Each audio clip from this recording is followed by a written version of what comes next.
Hey guys, Ben and Josh here for BL Photography, and today we're doing a video called Best Nikon Cameras for Beginner Photographers. This video is going to be obviously targeted towards beginners who are purchasing their first camera. So let's get right into the video. Since you're purchasing your first camera, let me tell you this, you need to have a budget. Even if you're going to be a hobbyist and not a professional, you need to have that budget laid out so you know what you have to work with financially. So a lot of people tend to have a budget between $0 to $1,000. And what do they get in this budget? They get entry-level DSLRs. In the Nikon series of cameras, this would be like the Nikon D3000 series and the D5000 series. Our recommendation to you is don't go for those type of cameras. Now, you're probably wondering why I would say don't go for them.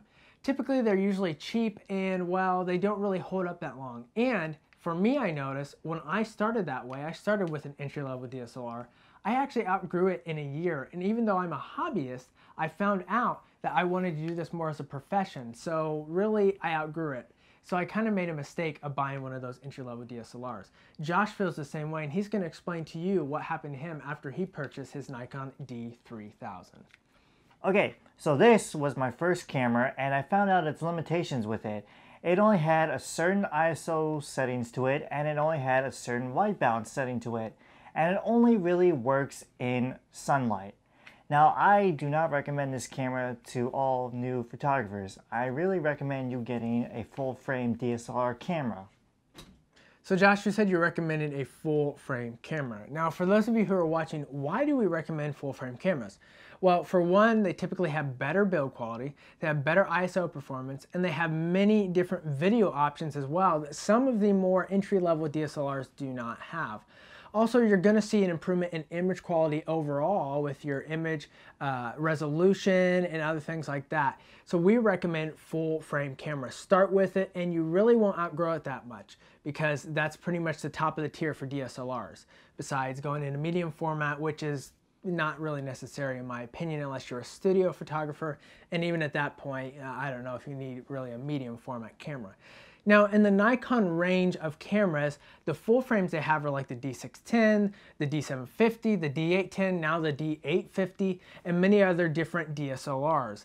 Now from personal experience, I recommend the D750 if you are on a budget.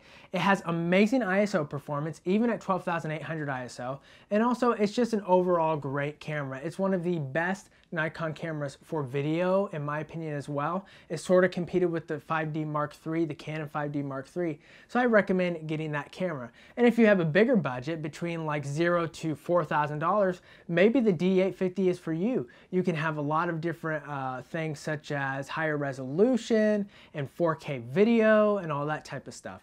Now, if your budget is like $0 to $2,000, maybe you want to look more towards the D610, which is sort of like the bigger brother to the D7100 in my opinion. Overall, either of these cameras will make you happy and you're going to be happy with all of the features they can offer.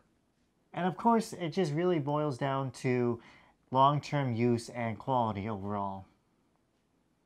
Thanks guys for watching our video, and remember, as always, if you have any questions, put them in the comments below, and if you like this video, give us that thumbs up, and as always, subscribe as well for more content like this. Until the next video guys, have a great day.